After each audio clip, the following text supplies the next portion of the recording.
podcast. You're listening to the premier Rockets podcast. It's H-Town Hoops, hosted by Brandon Scott and Adam Spolane.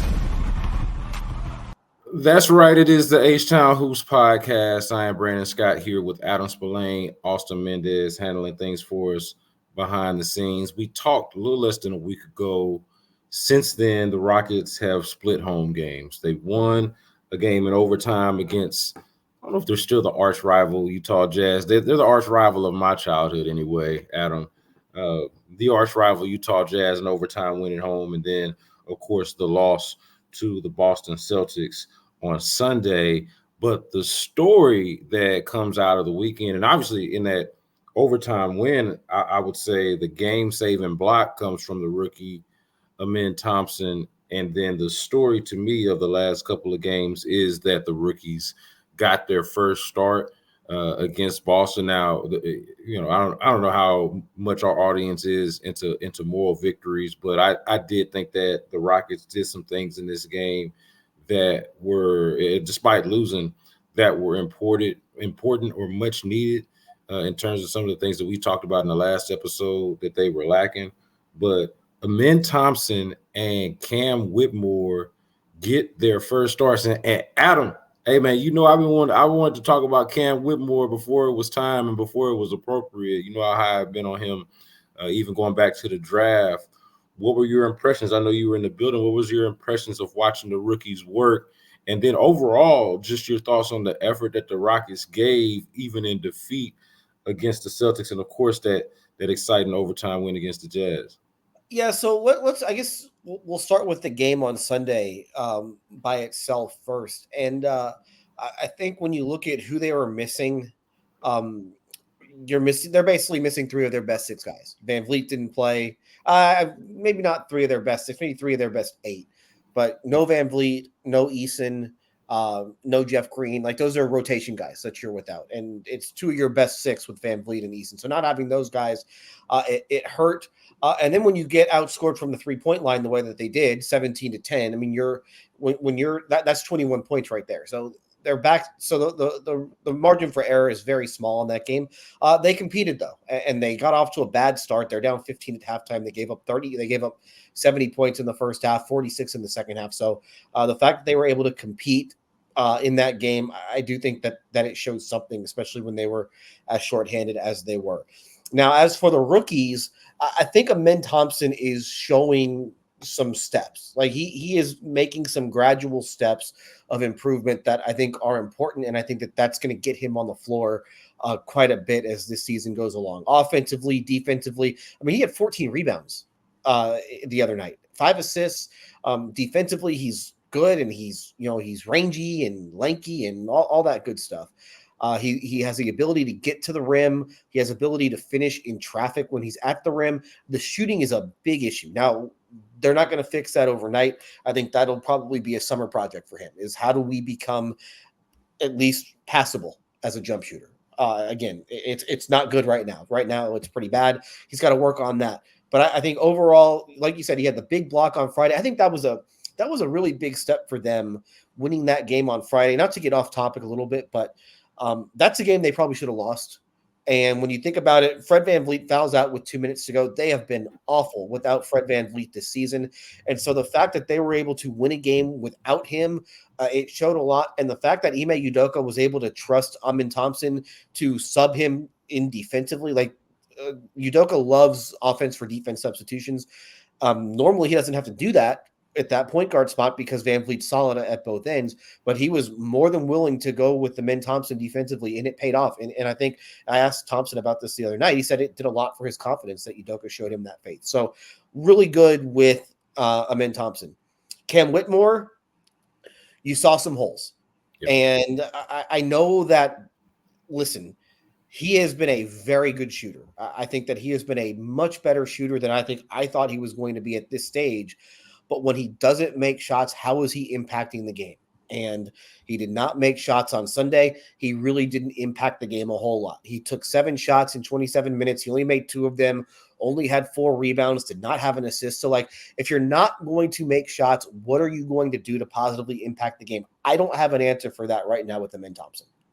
Oh, excuse me, with Cam Whitmore. With Cam Whitmore, yeah, no, I'm right there with you. So there's a lot there because first of all, to go back to the game, before we get to the rookies, like you mentioned, the Jazz game, what I was impressed by was just that you get those missed free throws by Şengün, and you're still able to recover from that, still able to kind of keep your head in the game.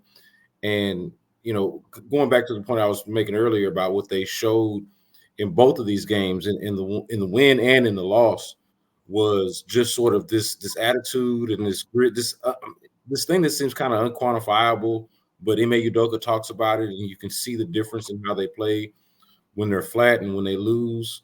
And then in these couple of games that were competitive and one of which they won in overtime, it's like there was a little bit more, I don't know, just a little bit more of that intangible aspect of it. So I thought that was really, really good for them. And then, of course, for the confidence and just in terms of the evaluation, like Min Thompson, like that's not just like that's him coming off the weak side defender and seemingly coming out of nowhere, showing a couple of things with that block in overtime, or with that block to basically seal the game.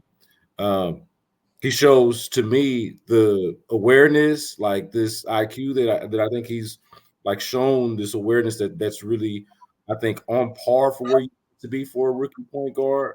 And then obviously the physical ability, which is, all in the scouting report. Like, man, this guy is really somebody who, with some work can really make an impact on the game. And I think that's the cool thing about Thompson. And I'll get to Whitmore in a second, but with Thompson, I like that despite the shooting, and maybe this is just a glass half full view of it, Adam, but like the shooting's obviously an issue. Like it is glaringly bad. But it seems like they're doing a decent enough job trying to operate around it, work around it. Some of the stuff that he's doing with Thompson, or I'm sorry, with Auburn Şengün, trying to. I know they want to keep, get him in the dunker spot, keep him, dribble handoffs. Like they're trying to figure out ways to like use his athleticism to his advantage. Let him pick his spots and the spots the shots they want him to take, as opposed to the shots that the opposing defense wants him to take. So I like the way that they're trying to at least manage around the fact that his shot is not there and it's not going to be there. They're not going to fix it, like you said, overnight. With Cam Whitmore, man, the thing about that is, it's like, okay, do you just is it right now? Like he's not going to play once they're fully healthy. I don't think he's going to be playing as much as once Tari Eason comes back, and Dylan Brooks is now back, and when they're at full strength, he's not going to play as much. Is it just that his best role is to just come in there and cook, like just kind of a microwave scorer? Is that kind of just like the where he is? Like maybe there's something different about being in that starting role that I don't know, that caused him to be a little bit less effective. I'm not sure. But you're right. Because when you're starting, you're playing against starters. Yeah. So the guys that you're playing against are much better players, and there's going to be a whole lot more attention paid to you on the scouting report. So when that attention is paid to you, and when you're playing against better players, it's probably not going to go quite as well. So that's where, listen, I've seen it. People want to see more Cam Whitmore, and I get it. Again, it's a young player thing. Everybody loves to see the young player. Pump the brakes on it a little bit, because there are some things that he's got to get a lot better at. And I mean a lot better. And for a guard to average less than 1 assist per 36 minutes, that's not great. And so, like, I've seen a lot of, well, he needs to be playing ahead of Jalen Green. I get that. I get where people are coming from with that. But right now, Cam Whitmore is a better shooter than Jalen Green. You need to be better at other things aside from just the shooting. Jalen Green is a better defender. He's a better playmaker. Like, Jalen Green is a better rebounder at this point. So I get where people are coming from, but I think that people tend to fall in love with the fact that the guy is making shots, and he is, but when you're not going to make shots every game. So how do you adjust and how do you impact the game when those shots aren't falling? And I do think that that's what Cam Whitmore has to figure out over the next however many games are left in this season. You know what I bet people wish, and this is not to speak for other people, but I'm kind of projecting here a little bit. With Cam Whitmore, there's probably that wish because Jalen Green's having this disappointing season, which is well documented and much discussed. I feel like, and also he had these last 2 years of just empty basketball to gain this experience that you would have hoped would have benefited him more than it appears that it has. And so with Cam Whitmore, I feel like there's this envy of, hey, I wish he got to get some of that empty experience that Jalen Green got. Like, just put him on the floor, let him play, let him figure it out. The issue is, and I think that would be great if he had that opportunity, if the Rockets were in that position, but they're not, right? They're trying to play competitive basketball. They can't really roll the ball out there and just let Cam Whitmore learn from mistakes or trial by fire the way, say, Steven Silas did with Jalen Green his first 2 years. Like Cam Whitmore is coming into a different situation as a rookie, as a rookie that people are excited about. And I think that's part of it, that he's on a team that's trying to be competitive. Therefore, his development is going to have to be more of a slow burn, or at the very least, it's not going to be just him out there playing over guys that are still better than him. Well, it's the same thing with the Thompson. Like, that's the difference with this team now compared to the last couple of years, is that you've got guys ahead of the guys that were drafted in the first round. And so now, instead of those minutes, like you said, like if the 2023 draft happened in 2022, Amen Thompson and Cam Whitmore are probably playing heavy minutes this season. You know what I mean? And so they would have gotten those opportunities, but it's a different situation right now. And there are better players that are on this roster right now than there were in the past. So it's going to come a little slowly. I did think that it was important, though. Ime Udoka was asked, I believe it was on Sunday, would Cam Whitmore wind up spending any more time back in the G League? And he said no. Like, he's going to probably be with the NBA team the rest of the season. So he's basically graduated from having to play in the G League, which I think is a positive step. I think that a lot of people would have assumed that he would have spent a good portion of the rest of this season in the G League, but give him credit. He used that G League time to his advantage. He used, sometimes guys will get sent down to the G League and they'll pout and moan and just take it.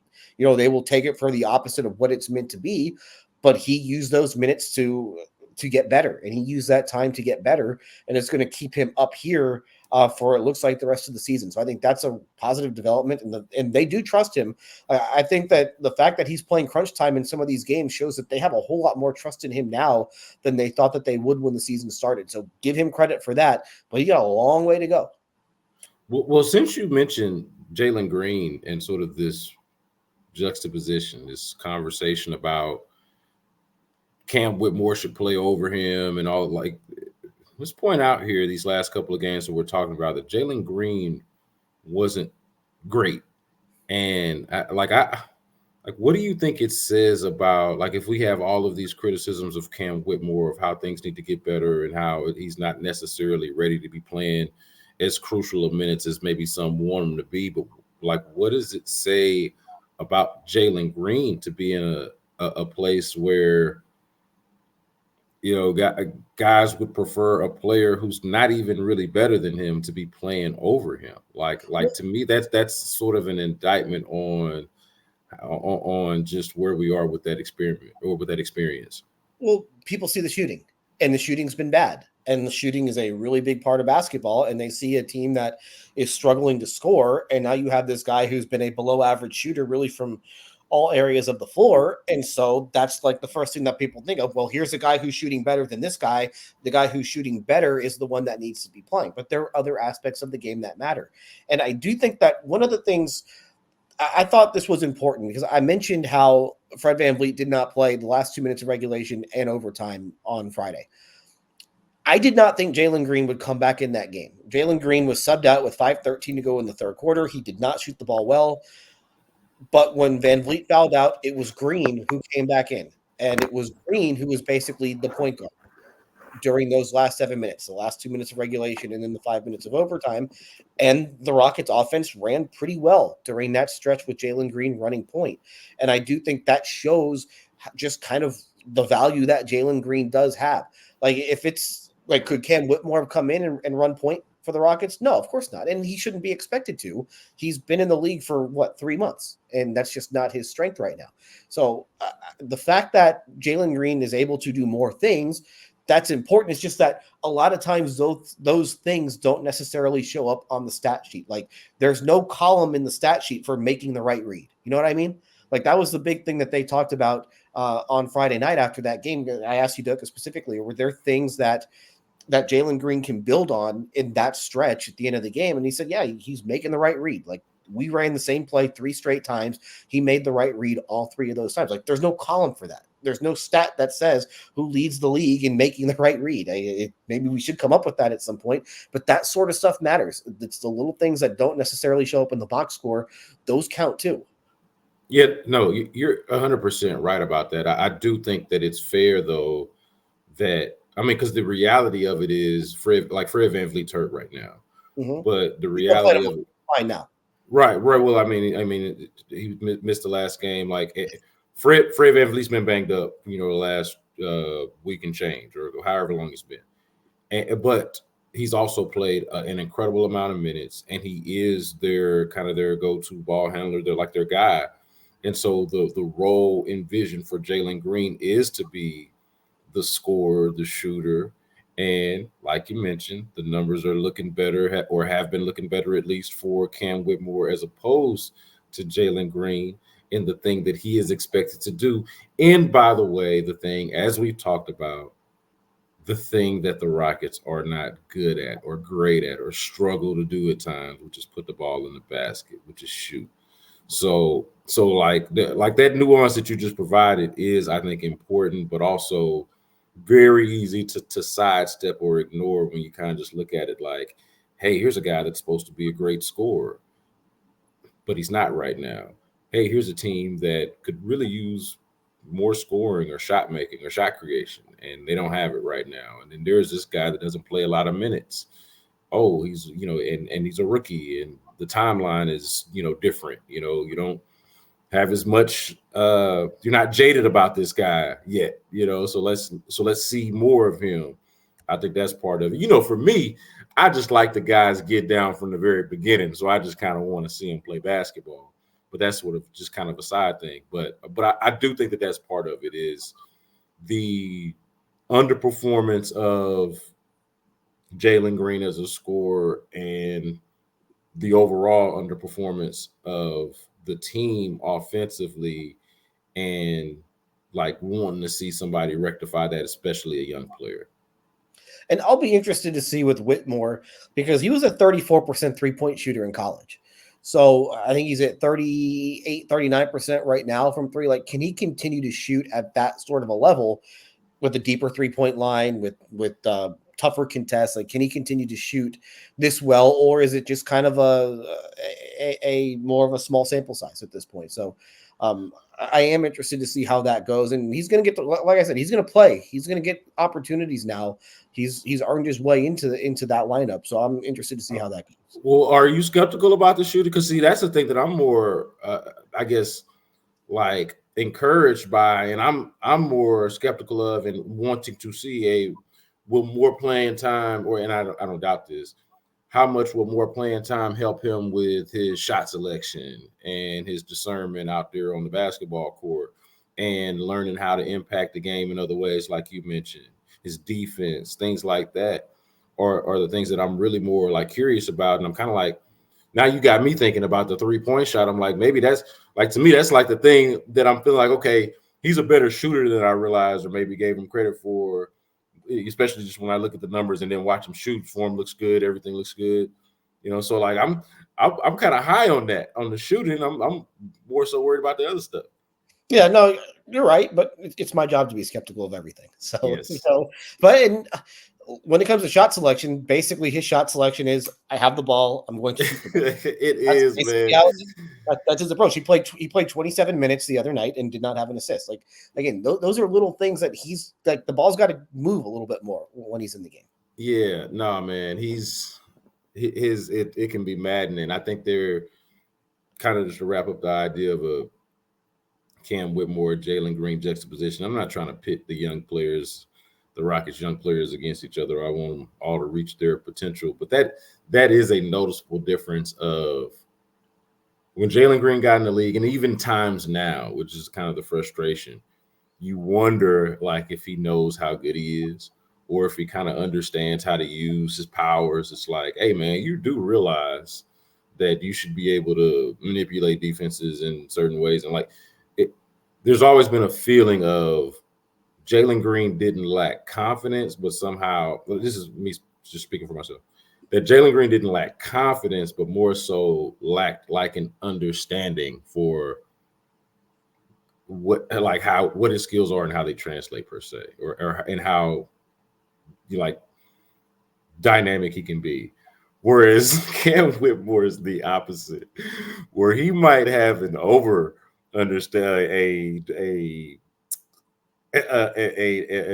dramatized, an overemphasis, an oversized understanding is what I'm trying to say, an oversized understanding for what his skills are. And the confidence certainly isn't lacking. And he's like, man, I'm fast and I'm strong and I jump high and all of that. And I'm just going to go, and I can shoot a little bit. I'm just going to go for it, And so I say all that to say there's an attitude there. There's I don't know if griminess is the word, but there's an attitude and a moxie there that perhaps at times is unwarranted, but it's certainly, I think, appreciated when that's the thing that you want out of. I think the thing that you want out of a young star. But overall, I think we could agree on this, Adam. The rookies starting is a cool conversation piece, but it's not a good thing for the Rockets. Hopefully that is as short and as temporary. And as you mentioned, Fred VanVleet is good. Let's go ahead and get to the health. Can I just run some numbers by you real quick? Go ahead. And then Austin, you can pop up the health update after that. Go ahead. So Amen Thompson and Cam Whitmore have shared the floor for 200 minutes this season. Do you know what the Rockets plus minus is in those 200 minutes? Let me guess. I'm gonna go minus 25. Minus 68 in 200 minutes. Oh my God. I gave him way more credit. Yeah, I should have. But yeah, having the rookies on the floor together hasn't been great so far this season. So yeah.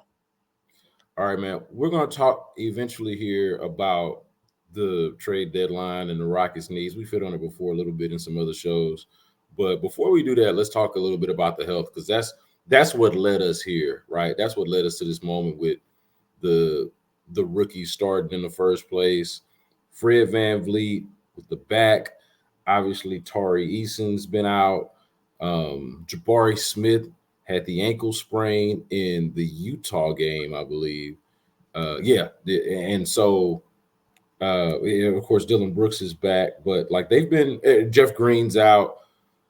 Catch us up a little bit, Adam. Who's available? Who's not? How serious is what? What should we be concerned about? What should we be looking out for with the Rockets' health status?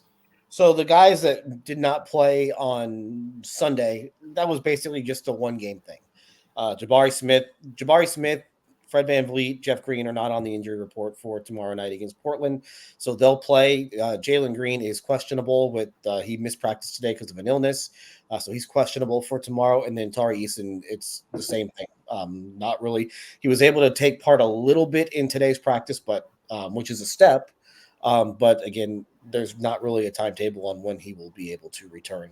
They've got, let me think. They've got Portland, and then I think they've got a back-to-back Charlotte and Brooklyn, I want to say. I'm sure we'll get to the schedule here coming up a little bit later, but I think that's what they're looking at. So it would be hard to believe Eason plays in the back-to-back this weekend. Are you surprised at all that Jeff Green, his health and his play overall has been as important to the team as it is and has been? I'm a little surprised that they've relied on him as much as they have. I'm not surprised that from a health standpoint, he's been able to hold up. He's a professional who knows how to take care of himself. And I do think that's important, that when you get to his age and you've been around for as long as you've been around, you understand what it takes to get through a season. And he had, I think it's the knee is why he sat out on Sunday. I think in his younger days, he probably tries to play through that. But knowing what he knows about his body, he probably understood, you know what?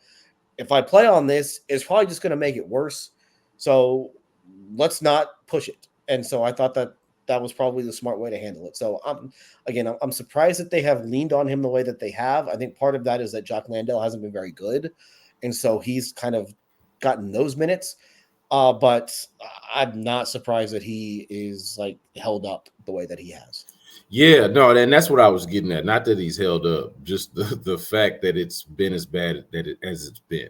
I think when they signed Jeff Green, I expected him to play, more than Boban, but far less than he plays. Like that's what I thought he was going to come in there. I didn't think he'd play more than 8 to 10 minutes a game, surely. And it's just been a huge disappointing signing with Jock Landale, and they just don't have him. But then we'll get to the trade deadline in just a second. But that's been a surprise for me is, again, not that he's held up health-wise or that he's performed. It's just that we're here. That Jeff Green all these years later is somebody who's having to go out there on a nightly basis and actually put that theory to test. Put that nearly 40-year-old body out there to test. And credit to him, man. Like, credit to Jeff Green, a guy who I know the Rockets are kind of in a, hovering, not even hovering, but below 500 at this point, trying to get to be hovering around 500. But they're not where they are even right now without the efforts and contributions of Jeff Green. So shout out to him in that way for still being able to perform. On Van Vliet, unless you have something else on Green. Yeah. He played in all 20 of Denver's playoff games last year. He did. And he was playing 17 minutes a game. So like it's not like he had some small, nondescript role on that team. So I guess it probably shouldn't have been a surprise that he's still really good. Like, he was still a really good player on a championship team last year. And he shot 89% from the field during the finals last year, which is, we'll take that. So yeah. You say Fred's going to be back. Yeah, but the back, the back thing. Whenever I hear about a back, I get concerned because backs are tricky, backs are brutal. If it hurts, it's one of the worst pains that exist. So nothing to worry about with Fred VanVleet.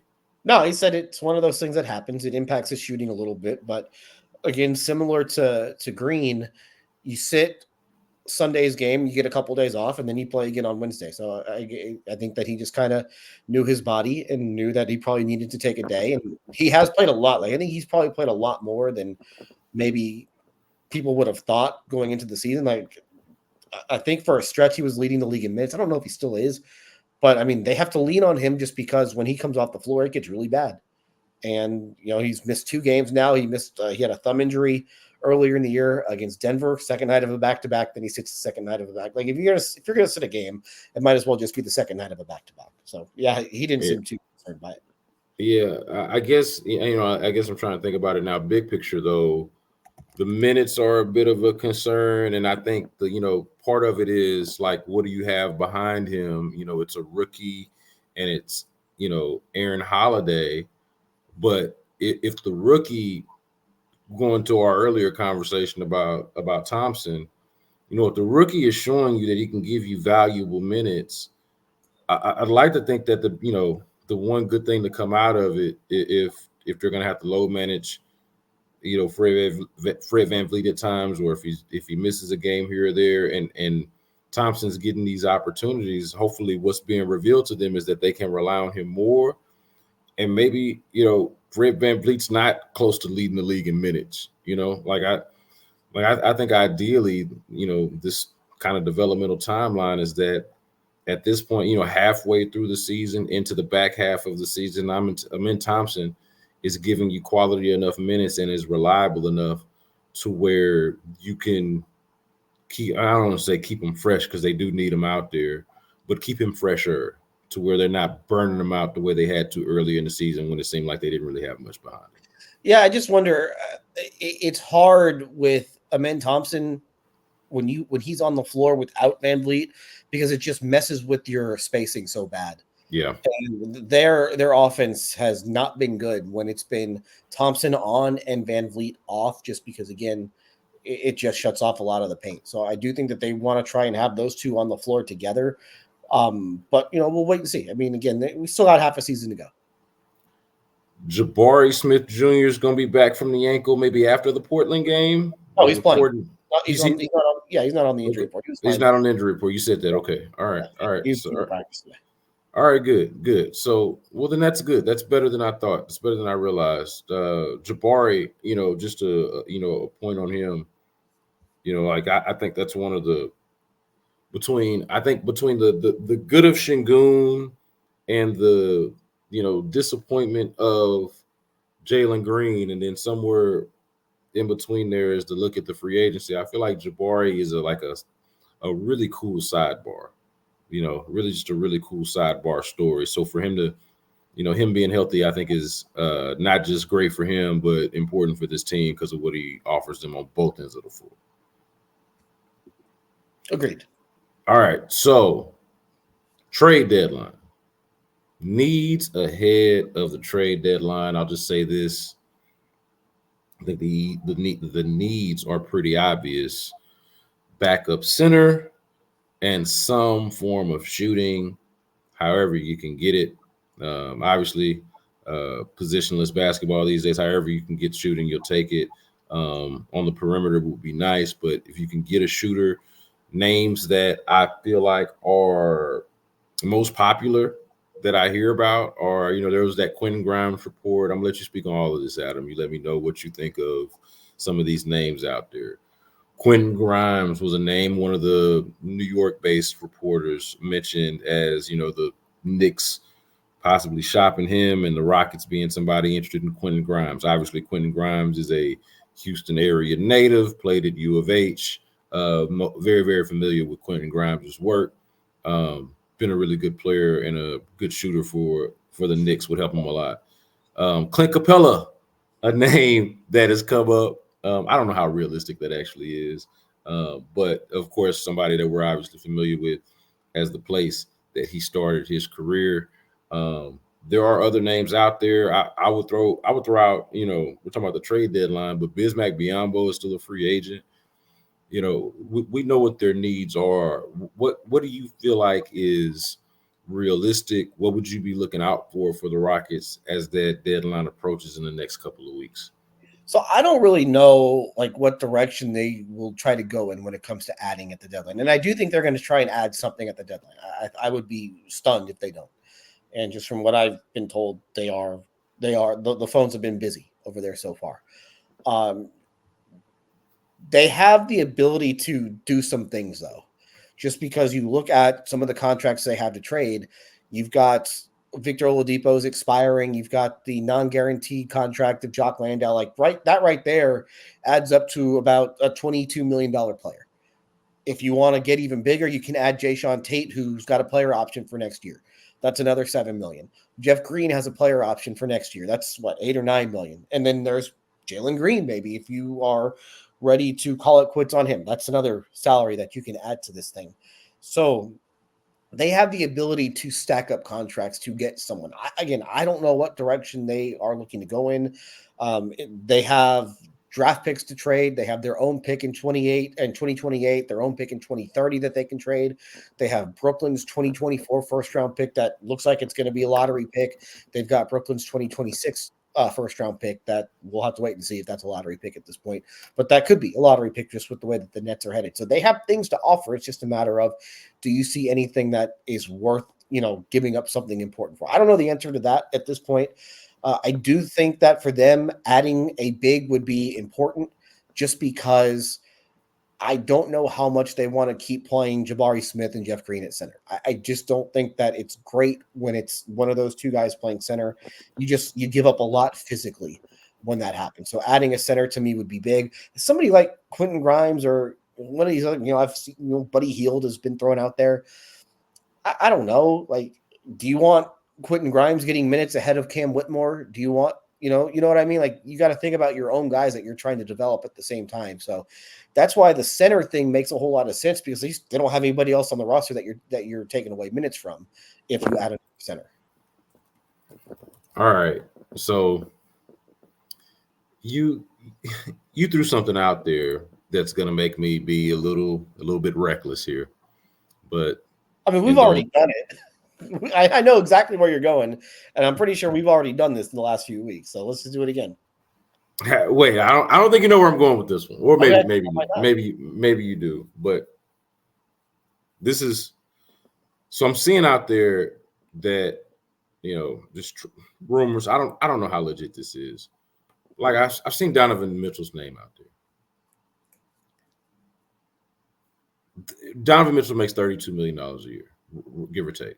Mm-hmm. You just did the math on the amount of. They can easily get to 32. They could easily get to 32. Is that a thing that accelerates the timeline, or that, like, does that move the needle enough for the Rockets? Like, both. Give me both what you think the Rockets might think, and then what you think personally in terms of that idea specifically, and trying to make enough salary work to go get somebody like a Donovan Mitchell. Yeah, I think that moves them comfortably into the plan if they were to do something. And I'm assuming you are using Jalen Green in that trade. You're using multiple. You're probably using both Brooklyn picks. You're probably using one of your. You're giving up a haul. Now, I don't necessarily think that would be enough to get Donovan Mitchell out of Cleveland. I just, that team is playing really well. He's playing at a really high level. If you're Cleveland, that's more of an offseason type move for them. So I know where you're going, but I don't think that would be a possibility. Now, listen, if you want to call the Cavs, go ahead and call the Cavs just to feel them out, if anything, to lay the groundwork for the summer. But no, I don't see that one happening. But hey, if it's out there, go ahead. And it's also one of those things where he'd be a free agent after next season. I think the Rockets would probably feel pretty comfortable in their ability to re-sign him if they were to trade for him in a contract year. Yeah, it's appealing. It's appealing, man. It's appealing on the one hand because you talk about just kind of, it's the NBA. So you need a player like that to even be in certain conversations, or at least the conversations that you want to be in as a team. But then also it feels like, okay, we've seen him on a couple teams now. Like, it feels like there is, like, you would absolutely do that with the idea that you need another star. You need to be pairing him with another star, whether that be Şengün emerging as one, or adding one in addition to, or you see what Jabari Smith turns into. But it's not like it. To me, it's a short-term fix. I guess is a shorter-winded way of putting it. It's a short-term fix, short-term gratification for what the Rockets are trying to be. Like you said, it probably comfortably puts you in the play-in, makes you one of the bona fide lower seed Western Conference teams. But to me, it doesn't do a lot beyond that for you in your future if the things that you need to work out for you don't work out for you with the development of the other guys, and or bringing in somebody else like Donovan Mitchell. You know what I mean? Like another guy like that. So to me, it's a short-term fix. It accomplishes the goal, what feels like the stated goal of this year, which is win a bunch of more games, get into the play-in, get into the playoffs somehow, some form or fashion. But really, to me, and especially if Jalen Green were to be involved, I know a lot of people have soured on Jalen Green, but if he were to be a part of that move, it would totally make sense, because Donovan Mitchell changes the trajectory, changes the conversation of your team. But also it would leave a sour taste, because it's like, you're only but so good with that, and you're obviously just acknowledging the failed development of your own homegrown guy. It would take a lot more, though, than Jalen Green, a couple picks and salary filler, though, to get that type of a deal done, even if he is in the last year of a contract. So I get what you're saying. Do you think the Rockets don't have enough to get enough appealing? No, I think that they do. It's just they got a matter the picks too, would you be willing to give up Jalen Green and one of your other high first-round picks and more stuff on top of that to get that? I don't know if they would be, again, pure speculation. I don't know if they'd be willing to go there. But it's an interest. Listen, it's a thought exercise, and I'm sure it's one that they are having in their offices right now. Like, if you've got an opportunity to get an all-star, like, I don't know if they've drafted an all-star. You know what I mean? Like, they've had they've had a bunch of first-round picks over the last 3 years. They might have drafted an all-star in them. Şengün could be an all-star. Jabari Smith could be an all-star. We'll have to wait and see on some of the younger guys, but Donovan Mitchell is an all-star. And Donovan Mitchell has been a really good player on really good teams now for a long time. So, yeah, it's certainly a floor raiser. I don't know. I mean, you're having to give up a lot in order to make that happen, though. That's not – I see them going for something a little bit smaller, at least for the rest of this season, because I do think that they want to get a little bit more information on the guys that they have. Like, I think that they would probably like another 40 games of information on Jalen Green before they make a decision on that. All right, on the bigs, do you have a big in mind that they should target, and why is it somebody that they've already had on the team before? Like, I'm doing this weird thing. I'm like, oh man, you're telling me they should go trade for Clint Capella, or wait, you're telling me they don't have a backup center that's better than Bruno Fernando? What happened here? Like, what's Bruno doing? Where's Bruno at? Like, what should they do for backup center, man? Go find somebody. The Capella thing does make sense, and I think Atlanta would be I think Atlanta's probably trying to move him. That team is pretty bad right now, and it seems like Okongwu is playing more at this point than Capella is, at least in crunch time. They traded Clint Capella, though, more for Russell Westbrook than anything else. And I remember. Yeah, Capella was hurt at the time too. And you couldn't have two guys on the floor that couldn't shoot. Yeah. Do you know how old Clint Capella is right now? I'm going to say 20. He's either 28 or 29. 29. He's still pretty young, having been in the league for as long as he's been in the league. It would be a weird mix just because I don't think that he and Şengün could play together. I don't know how that would work. So you're probably he's not playing a whole lot. Like that's one of those things where this is a guy who's been a 25, 30-minute guy for much of his career, and he's going to be making $22.2 million next year, and he's probably no more than playing 12 or 15 minutes for you. So is he going to be cool with that role? Probably not, but that's the tough aspect of it. He's still good, and he still helps you because, again, they are playing small when Şengün is not on the floor, and they're fortunate that Şengün's been healthy the entire season. Şengün hadn't missed a game yet. What happens if there's a game where Şengün can't play? Are you going to give those minutes to Landale? Probably not. You're going to go small for 36 out of 48 minutes? Probably, and I don't know if that's the direction that they want to go. I don't think that playing small has really worked for them so far this season. So adding a legitimate center, I think, would help them. Just the role for that guy might not be as big as that guy might expect it to be. And that's where Capella comes in. But Capella's a great teammate. He's a great guy to have in a locker room. He's as professional as it gets, always has been. So if you're going to add somebody, he's not a bad guy to add. Yeah, the only concern I've got with this is, whether it's Capella or, whoever it is that they might target, is what is it that like the previous conversation we were having about Donovan Mitchell. Would you want to give up this and that for Donovan Mitchell? And is it worth it?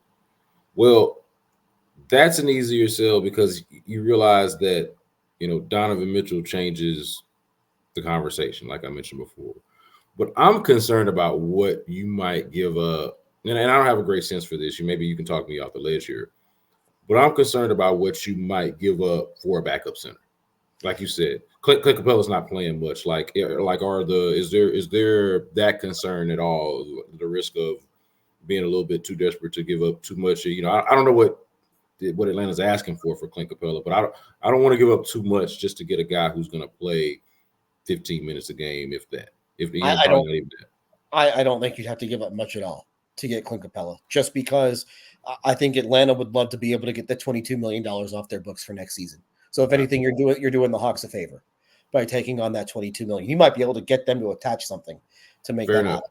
So you're saving the Hawks some money. I don't know where the Hawks are in terms of the luxury tax. Let me double check that really quick. I'm sure they're close to the luxury tax at this point because they paid Trae Young. They gave DeJounte Murray that his extension. So let's see. Right now, I'm trying to read this on the fly. They are well over the cap for next season. They are. Let's see. They are just below the tax for next season right now, and that's with Saddiq Bey as a restricted free agent. They would probably want to bring him back. Yeah, I guess that'd be probably their only big free agent right now would be Saddiq Bey. So if you're the Hawks and you'd like to add probably other pieces to that roster, and if you were to bring back Saddiq Bey, that would probably put you back over the luxury tax. I'm sure that they would love to be under the luxury tax going into next season. So I don't think that it would take a whole lot to get Clint Capella out of there. You'd probably just have to stack those two salaries, the Landale and Oladipo salaries, and that might be enough to get it done. Maybe you throw in a couple second round picks or something like that. But again, in a sense, you're doing Atlanta a favor by taking on that $22 million for next year. For a guy, because I think that they want Okongwu to start. I think eventually they want Okongwu to be their starter, and right now Capella's in the way. All right, so we've got a few more games to wrap up January, and we'll have plenty of time to talk more about the trade deadline. Got the Blazers coming up on Wednesday. By the time a lot of you guys hear this, that game will probably be close to underway, if not already. But it should be some cool rookie action coming up, man. Rockets have Portland at home. Then they go Friday to Charlotte and see Brandon Miller, who's been playing out of his mind lately. And then they got the Nets, come home and face the Lakers next Monday. Maybe we'll talk after then. We'll talk between that back-to-back home games with the Lakers and the Pelicans. They play on a Monday and a Wednesday. Maybe we can do this again a week from now. So I'm excited about that, though, to catch the rookies. Scoot Henderson, I haven't looked at injury reports, but I'm assuming that he's healthy and going to play. They're playing tonight, so they don't have an injury report yet for tomorrow's game. Yeah, so in Oklahoma City right now, as we are recording right now, they're winning in Oklahoma City. Scoot Henderson, 12 points so far off. There you go. So all right, we'll see if the Rockets can catch him coming off of back-to-back, and hopefully he's not as good against them as he's been against in this game. Against the Thunder. But yeah, man, so that should be exciting just to watch a lot of young talent. The NBA's young talent between Scoot, Brandon Miller, and of course what the Rockets have going on with Amen Thompson and Cam Whitmore. Really cool to see. So we'll do this again in a week. Make sure that you guys are subscribing, rating, reviewing, telling your friends. And for Adam Spolane, Austin Mendez, Brandon Scott, until next time, y'all be good.